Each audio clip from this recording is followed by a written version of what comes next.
All right, good morning, counsel. Our Good morning. last argument today. Good morning, Judge. Good morning. It's Patrick versus Walmart.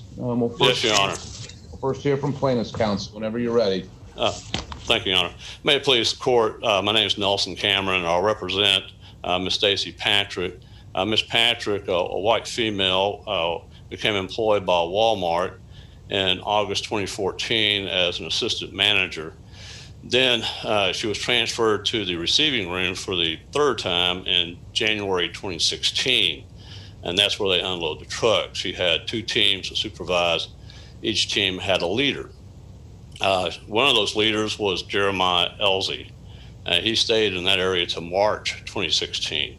During that time, Ms. Patrick and Mr. Elsie wrote up several of the unloaders for use of the N-word, and they also use other sexual language. After Mr. Elsie left, Ms. Patrick had to choose two new team leaders. She had two candidates, a black female by the name of Latasha Plater and a black male by the name of Dominique O'Neill. Well, one day, the store manager, Tracy Broussard, a white female, and Chrissy Thomas, a black female co-manager, and Ms. Patrick observed Mr. O'Neill throwing a temper tantrum, throwing boxes, using the N-word, saying and said something along the line, they're working us like slaves because we're blacks. Well, after that, Ms. Broussard informed Ms. Patrick not to train Mr. O'Neill anymore. And in May 2016, Ms. Patrick informed Mr. O'Neill and, am I still on? We can hear you. Oh, okay. Informed Mr. O'Neill and Ms. Plater that Ms. Plater would be promoted. And at that point, Mr. O'Neill became very irate, saying, you just promoted a woman to a man's job. I'm going to get you two bitches in line. Excuse my language, Your Honor. So at that point in time, the harassment or the hostility, the words used became much more offensive. This is when the hostile work environment began. Words changed from just a simple N-word to bitch ass nigga, fat ass nigga, fat bitch, permutations of those same types of words. And also it changed in quality too, because there was some physical intimidation. Ms. Patrick took it as a threat that Mr. O'Neill said he would get you two bitches in line, but also there were times when she told him to get to work that he would jump up quickly, ball up his fist and walk towards her rapidly, then go to his work. And he also threw more temper tantrums, throwing boxes and things such as that. Then in June 2016, I think about June 22, 2016, he was wrote up for eating in the wrong area. He got into Ms. Patrick's face, yelling, screaming, spitting out his spit on her face, a very vile and disrespectful act. So much so she told him to leave, but he wouldn't, so she left the store. But Ms. Broussard required her to return, and when she did return, she asked to be transferred. So the work atmosphere there was permeated with the offensive conduct and statements, and they were corroborated by. But you're leaving out that your client was using the M-word in front of her black employees. I will get to that. I just and hadn't finished. admitted that when it was investigated. And Yes. so Walmart says they fired her for using that. That's correct, Your Honor. Slur. And so I don't know if you want to address that, the discrimination claim. Yeah, I was getting to it. I'm sorry. Maybe I was going a long way getting there. Okay, so Ms. Patrick has brought a race discrimination case and discharge for a workplace rule violation. There are four elements to the prima facie case. The trial court indicated that the only one that was at issue is the fourth one, which says that the plaintiff must show that she was treated less favorably than similarly situated employees outside of her class under nearly identical circumstances. The court found that a fact issue exists whether Ms. Patrick was treated more harshly than the unloaders in the use of the N-word. It also, and the reason why the trial court indicated that the circumstances weren't nearly identical is that Ms. Patrick was a white female manager using the N-word in a conversation with black unloaders. And also, the trial court indicated that it felt like that the use of the N-word by a white manager was much more offensive than it would be for a black male hourly associate to use it. But these are differences without a distinction. And I believe if you look at, consider that Walmart has a policy against using slurs such as this, it has an anti-harassment discrimination policy, that it must enforce that policy equally or itself becomes a discriminator. Well, what about the fact that the investigation into your client's use of the racial slur was confirmed, in fact, admitted. Mm-hmm. And while there was information out there that some black employees were using the word, that was never substantiated from what I can tell from the record. And wouldn't that make a difference? I mean, an employer can say, well, we've confirmed this, so we're going to fire this person. With these other folks, it's not so clear what happened. Well, and that's, I think, what the trial court said, if there was a fact issue on that, and that would be something for a jury to resolve. But I know that it was a fact issue. It was a fact issue on whether the company heard reports that black employees were using the word, but I didn't think there was an investigation. Is there evidence that there was an investigation by Walmart that actually confirmed that the black employees were using it? No, there was never an investigation. There were multiple reports of it by supervisors, and Tracy Broussard witnessed the use of the N-word by O'Neill when he threw that tantrum and she told Ms. Patrick not to train him anymore. And plus, later on in the case, when we filed a motion to reconsider, we had evidence from an admission by Broussard that she knew that the unloaders have been using the N-word. So I believe that's a fact issue for a jury to decide whether, in fact, there was hard evidence of the unloaders using it. I think that what the trial court did was assume that issue had been decided, that there was, in fact, evidence that the unloaders used the N-word and that management knew about that. So if we look at some of the other case law here, about the Lee versus KCS Railway, some of the factors that court used to decide whether a situation was nearly identical was it the same decision maker? Yes, it was Broussard. Was it the same department? Yes, it was in the receiving area. Was it during the same time frame? It was exactly the same time frame in that May to June 2016.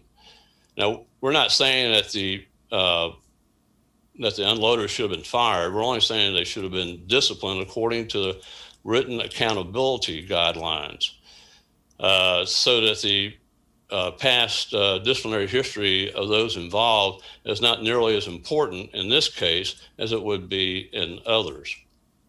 So what evidence is there for a jury to decide whether the circumstances were nearly identical?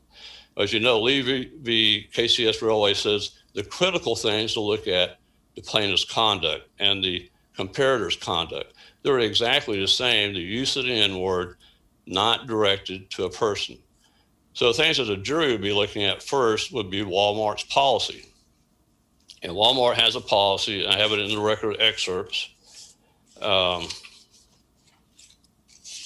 that policy indicates in part that it does not tolerate any harassment, including slurs and intimidation in any aspect of its operations. And that would include managers, hourly employees, and it's a zero tolerance policy. Then, and that's at tab 14, it also states that we prohibit any form of harassment in all aspects of our business. This includes, not limited to using slurs. Then at tab 8, Your Honors, we have the accountability guidelines. There are 3 accountability guidelines in that tab. The first accountability guideline provided to the plaintiffs by Walmart is listed as Exhibit 5. And you'll notice on that exhibit, there is no distinction between hourly associates and managers. There's one line that says slurs not directed to another, and there's a write-up is required. Well, it's the history. That's a historical discipline. The other 2 guidelines came in later, and we're showing Exhibit Y that applies to hourly employees, and it requires, or the historical aspect of this is that the discipline should be a second written determination. Then Exhibit 32 applies to supervisors. It states a third written determination.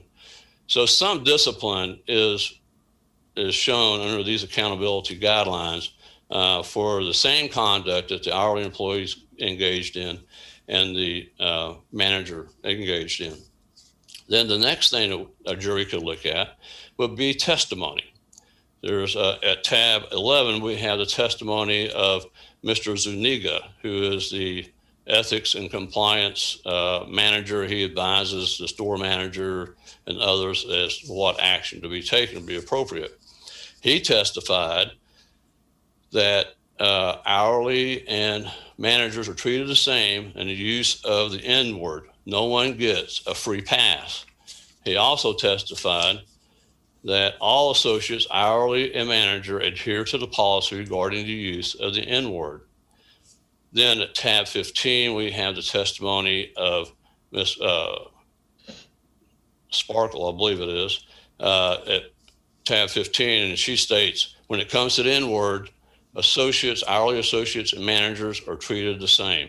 So we have these 3 general classifications of evidence that a jury could decide that the circumstances were nearly identical.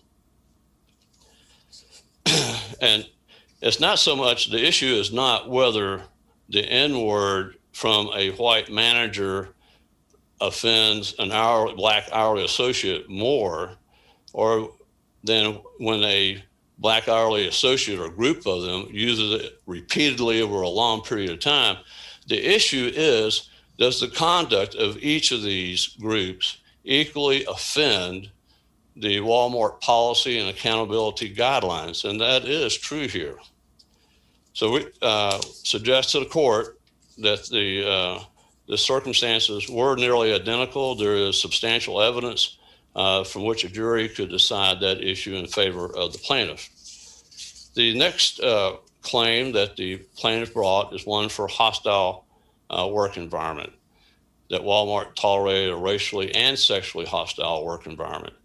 The error the court made here, first error, is that it parsed out racial harassment and sexual harassment. Onkyle, the Supreme Court case, and many other cases indicate that in evaluating a hostile work environment claim, the totality of the circumstances must be considered. The Supreme Court stated, and I quote, "The real social impact of workplace behavior often depends on a constellation of surrounding circumstances, expectations, and relationships, which are not fully captured by a simple recitation of the words used or the physical acts performed." What we have here is a kind of... The harassment claim, as I understand it, is based on the conduct and statements of the people she was supervising. And when a harassment claim is not against your supervisor, but against coworkers, or in this case, underlings, you have to have reported that to the company, and then the company basically doesn't do anything about it. Where did she report sexual and or racial harassment to Walmart? Okay, she reported that to her co-manager, Chrissy Thomas. I believe she did report it to Miss Broussard. Miss Broussard knew about it. And of course, this is not, and this is an important point because the trial court did not base its decision on that, but I understand the court can base its decision on any aspect. But it was, in fact, reported up the chain of command. I mean, I know she complained that it was not a great environment back there, but where did she say it was a sexual harassment situation? I don't believe she ever used the words sexual harassment. I think what she complained about in general was the language, the lack of respect that was being given her. And I do believe she complained about the N-word being used up the chain of command to Thomas. And some of it, and what is even more, persuasive is that one or two of these events happened in the presence of Chrissy Thomas. The time when he said, "I'm going to get you two bitches in line," you're promoting a woman to do a man's job, that took place in the presence of and in the office of Chrissy Thomas. That's the statement of Miss Patrick. All right, Counsel, your time's up. You'll get your 5 minutes for rebuttal. Thank you. We'll next hear from Defense Counsel whenever you're ready, sir. Yes, thank you, Judge. Good morning. The material undisputed facts and issues in this case are really very straightforward, and they're undisputed. A white Walmart manager was accused, a white female Walmart manager was accused by her black subordinates of using a racial slur that she admitted freely that she used inside and outside of work because she did not feel that it was an offensive slur. Based on her own admissions and the statements of several of the unloaders, the white store manager, the white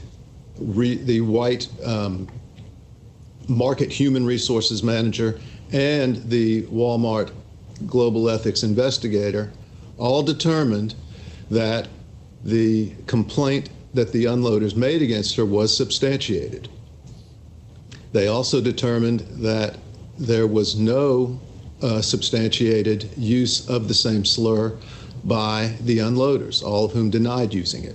Can I ask you a question about the unloaders and their use of it? I'm looking at page 1113 of the Record on Appeal, and this is an excerpt of the deposition testimony of Letitia Baker, who I took it to be a fact witness for plaintiff Miss Patrick. And this is the transcript. Question: did you see them, and them there is the unloaders in the back, so did you ever see them, the unloaders, use this particular word when Tracy Broussard, the store manager, was there? Answer: yes, sir. Question: in front of Tracy? Answer: walking out the front door, she didn't do nothing. I told you she have her own picks and chooses. That's the answer from Ms. Baker. Question: okay, how many times did you hear them, again the unloaders, use this particular word in front of Tracy? Answer: they done used that particular word. I'm excerpting a little bit, but you understand what I'm saying. They done used that particular word in front of Tracy numerous times. And I just told you, she ain't going to say nothing because they were like her favorites. So if Ms. Broussard, there's clearly evidence in the summary judgment record that Ms. Broussard heard this particular word spoken by the unloaders personally, why doesn't that doom the summary judgment motion on behalf of Walmart? Well, Ms. Baker is a disgruntled former employee who was gone before the events in this case occurred. But the judge assumed that Ms. Broussard or that management, he didn't identify specifically, but he assumed in his ruling that even though she testified, Sparkle Timms and Chrissy Thomas, who are both co-managers, the second highest people in the store, both black females, all denied that they had heard about it or that anybody had heard it, either the N-word or the other inappropriate language. The judge just assumed, though, for purposes of his ruling, that they've heard it. He based his ruling on the fact that the circumstances were not nearly identical between the alleged use of the word by the unloaders and the use of the word by the plaintiff. But you agree, I take it, that's where we have the same standard. Walmart has the same standard regardless of whether this particular word is used by an unloader or a manager? I realize that they're slightly different policies, but in material part, they're identical, right? Well, there are different guidelines, disciplinary guidelines in use for managers versus hourly people. Managers, of course, as you know, are held to a much higher standard of conduct. In this case, the management guidelines and the hourly guidelines for discipline both said if the slur is used not directed towards someone, the appropriate discipline is second written to termination. So they're identical regardless of who says the word. The only question is if they say the word. Well, it also depends on the circumstances that the word is used too, obviously. In this case, there was a formal complaint made by the unloaders that Ms. Patrick had used the word, while there was no complaint by Ms. Patrick ever that the unloaders had used it. I know, and I guess what I'm struggling with, and I'm hoping you can help me, is I don't understand why it matters if Ms. Broussard, if there's some competent summary judgment evidence that Ms. Broussard, the store manager, is sitting there watching this happen, word being used. I'm not sure I understand why it would matter if there was a complaint or an investigation or anything else. She saw it, allegedly. Well, of course, she testified and everyone else testified. Lakeisha Baker is the only one who testified about that. She wasn't in the receiving area. She was a deli associate. She is a disgruntled former associate who said all kinds of things that were not substantiated by anybody else and that were contradicted by everybody else. But understanding your point that, for purposes of a summary judgment record, there is one person out there saying, yes, Tracy Broussard heard this. She doesn't say when or in what context, but assuming that she did hear it, a manager is held to a much higher standard. A manager is not the same. Sorry? No, please go ahead. I'm sorry. Yeah. I mean, the case law is pretty clear that when you're making a disparate treatment claim, that both people use this word, which violated company policy, then the issue is, were the circumstances nearly identical? The circumstances were not even close to nearly identical because in addition to the higher standard, a manager is supposed to set an example. A manager, this is the way a manager is different than an hourly associate, an entry-level hourly associate. A manager is supposed to enforce the rules and the policies. A manager is subject to different and stricter disciplinary guidelines. They're supposed to lead, they're supposed to direct, they're supposed to supervise, they're supposed to ensure that this kind of language is not used. And the only comparator, the only person that would be in a nearly identical situation would be another manager, not hourly entry-level employees. And that was one of the different. I just want to make sure I understand, because there's an argument on pages 25 and 26 of your brief that it matters about the race of the speaker. So I'm wondering if you can help me with this hypothetical. Suppose that Ms. Broussard, she walks into the back of the store one day and she hears two employees using this word, talking to each other.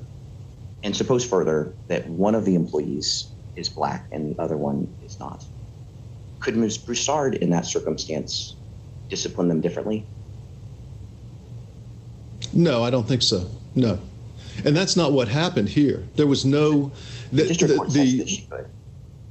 Well, no, the district court just identified that as one of the very many differences that made this situation, that made these circumstances not nearly identical. The fact that it's supervisor versus hourly, according to the case law, is in itself good enough to show that they're not comparable. It's not nearly identical. But there were a number of other circumstances that are in the record and that were pointed out by the court that show the differences between these two situations. Those are, one was a formal complaint of discrimination made by the unloaders. The other, it was an admitted violation, a substantiated violation regarding the use of the word. That only was to Ms. Patrick. She was the only one with an active second written coaching, a disciplinary record. In addition to having different responsibilities and duties, having a different disciplinary record also makes someone not nearly identical, not similarly situated. One of Ms. Patrick's principal arguments is that it's the very lack of a disciplinary record against other people using the word that she says anyway is probative of her claim. And so that on this whole idea that the hour, I take your point. I think that you obviously have good legal authority for the idea that there's a difference between salary and management. But I'm looking now at this is the Zuniga deposition that's on page 1088 of the record on appeal, page 75 of the transcript. The question is, it's important that all associates, salaried or hourly, adhere to a policy against using this particular word. And then he asks to repeat the question. He says, it's important that there are no exceptions, no free passes, no uses of this particular word, right? And then Mr. Zuniga says, that's correct. So if the standard is that everyone's supposed to be applying the same rules, I don't see, maybe legally Walmart could have taken a different position if they wanted to, but it sounds like Walmart has taken the position that no, we treat the managers or the salaried folks, the managers or the hourly folks the same. Is that not true?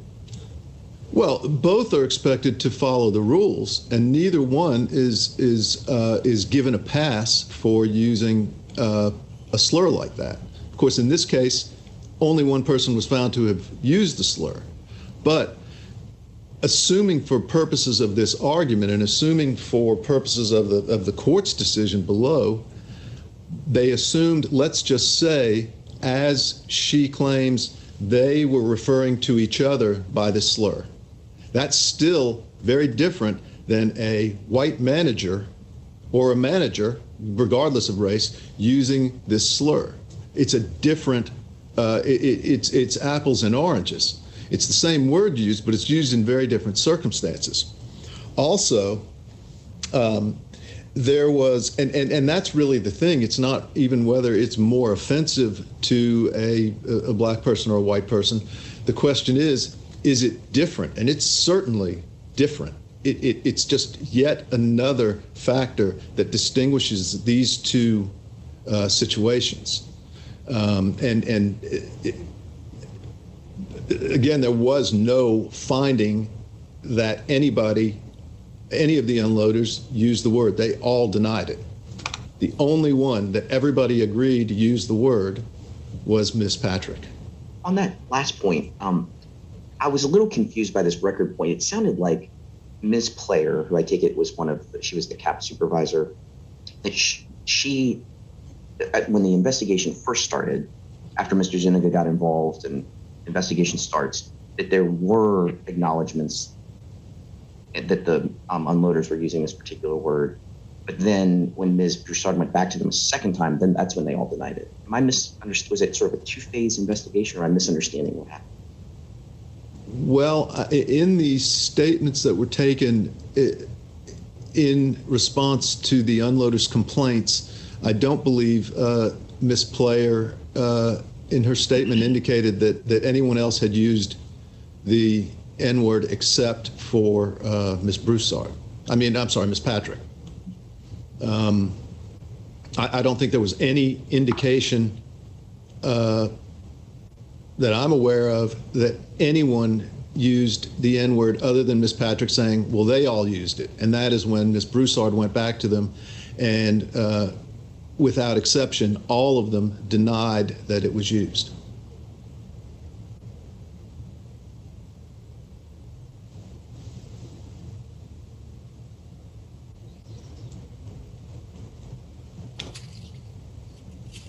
So the court correctly. I'm sorry. I didn't. No. I'm sorry. It was my fault because it was taking me a second to put my hand on it. I don't actually have this in our record on appeal. I just have the district court's footnote. The district judge is citing the Broussard deposition at pages 73 and 91 to 93. It's in footnote 9 of the decision that we're reviewing. And the footnote says Player, the CAP team leader, told Broussard that everyone in the back of the store used this particular word, but then the other employees refused to confirm the names of anyone who used that term. So that's the thing I was remembering, and I just wasn't sure. Because I take your point, it sounds like when she went back to do the investigation and we collected the statements, there was a uniform denial.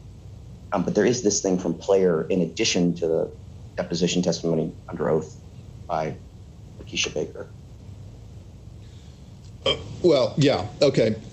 Again, it's this general, yeah, the word was used back there, but no one points to anybody. There has to be a comparator. This is just a vague, amorphous, the unloaders, and somebody back there used the word or they heard the word, but there is absolutely no evidence anywhere that anyone other than Miss Patrick actually used the word. There was nothing. I mean, when Walmart goes back and says and interviews the unloaders, and they all say no, we didn't use it. I mean, someone might say, yeah, I heard it back there, and they did use it.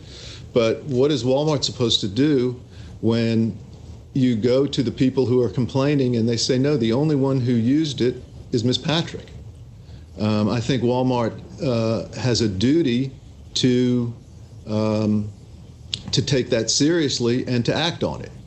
And in this case, Ms. Patrick still would not have been terminated but for her second written, her coaching status, which was different than the other unloaders. And it's also very important to note that Ms. Patrick was previously, unlike the unloaders, previously warned about the way she spoke to her subordinates, previously warned that she needed to act as an example to her team, and that's why she was at that stage of the coaching process.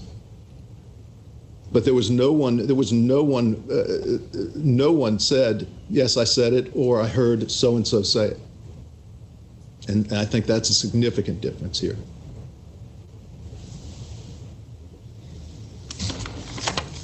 And again, the only other real comparator would be, was there any other manager at the store who, a salaried member of management, who used the racial slurs and wasn't punished? And the answer is no. Miss Patrick had no comparators. And the trial court could have ended its analysis with the finding that there's no prima facie case here. There is no disparate treatment based on the fact that there are not nearly identical circumstances. But the trial court went on, assumed that, yes, she established a prima facie case based on alleged disparate treatment.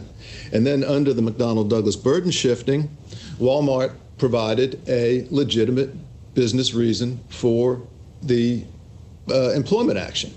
And the plaintiff has not attempted in any way and can't dispute the fact that, yes, it was an admitted use of this slur, violation of policy by a manager, and that's what happened. Instead of what the burden then moves to or shifts to the plaintiff to show, well, that's pretextual and it's really a pretext for discriminatory treatment. But all the plaintiff does is say, well, I established a prima facie case based on the unloader supposedly using the word, and that's all I have to do, and that establishes pretext and my ultimate burden of proof. But there is nothing in the record to show that the reasons given for Ms. Patrick's termination were false or unworthy of belief, and there's absolutely zero evidence that there was any racial aspect to the termination. In fact, it was just the opposite, as the court noted. So just because you're running out of time, if you want to touch on the hostile work environment claim. Yes.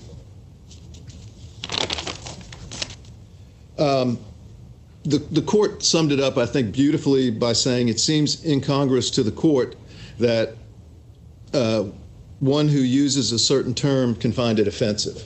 And that is established by the fact that not only did Ms. Patrick admit that she didn't find any of that language offensive, but she was a manager. It was her job to prevent this language from being used, and she did not complain about it. Her only complaints related to insubordination and to the threats from Mr. O'Neill, which was based on him being angry at her for ratting him out and not promoting him. She claimed that she was offended, but at best, even in her affidavit, she said, what offended me was its use in the workplace. But she freely admitted that she used the language that she was complaining about. And also, she disciplined, it's not like she was afraid to discipline the unloaders, because she disciplined O'Neill in June 2016, but she didn't discipline him for any racial or sexual language. And there's no indication in the record that he was ever disciplined for that by anyone.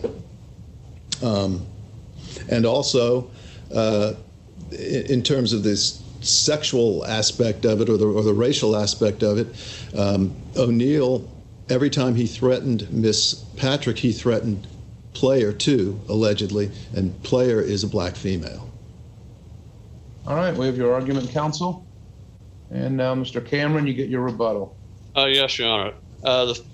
The statement that there's no record of Miss Patrick writing up Mr. O'Neill for using racial language is incorrect. That Mr. Elsie and she wrote him up several times in that January-March 2016 time period. Rebecca Williams wrote him up as well. That was put into the record. Ms. Williams, as a part of our motion for reconsideration, had indicated that she had written them up and saw those things before she left Walmart, but it was not produced during the course of the litigation. As far as proof of pretext, there's case law out there, Laxton v. Gap is one of many, that states a plaintiff may establish pretext either through evidence of disparate treatment or by showing that the employer's proffered explanation is false or unworthy of credence. Once a disparate treatment is shown, the other form of pretext is not required. Now, Miss Patrick used the N-word on the job at Walmart one day 3 times. She said, "Nigga, nigga, nigga, I'm tired of hearing that word." And that's what she said to the unloaders to try to get them to behave correctly. And that's the way she used it. Now, we agree that a manager is held to a higher standard and that she should have been disciplined. But the case here is that she was treated less favorably than persons similarly situated outside of her class. The unloaders received no discipline.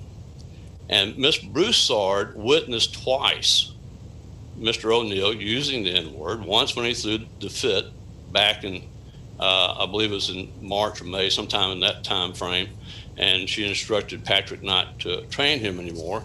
And then we have Ms. Latasha Baker, who says that Ms.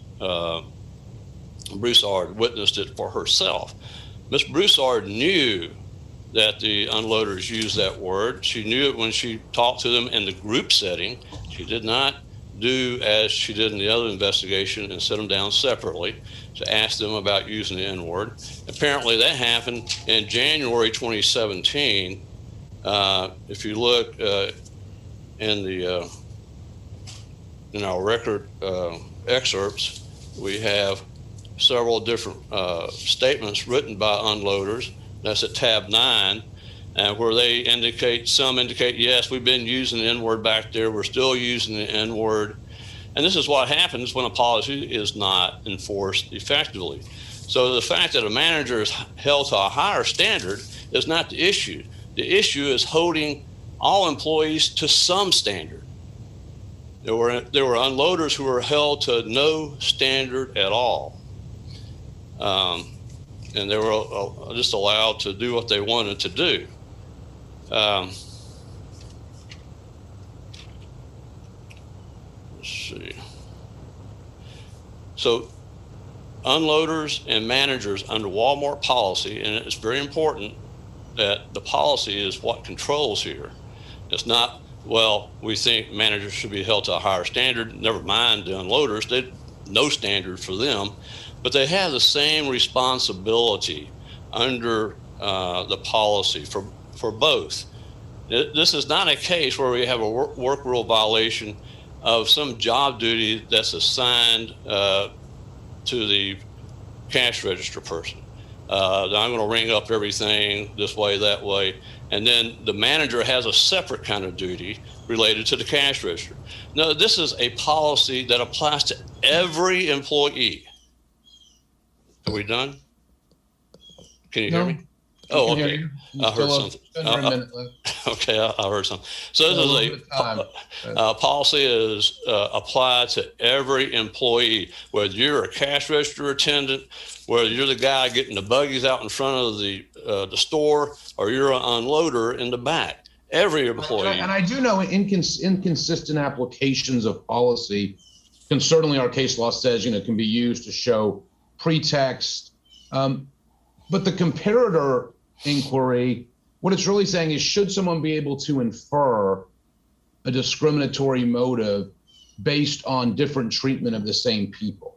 And so for there, I mean, these cases applying Lee, I don't know how the policy gets into that, because the question is just, as a legal matter, are these people so identical that different treatment of this supervisor and these unloaders would allow a jury to find that there was this racial bias behind the decision?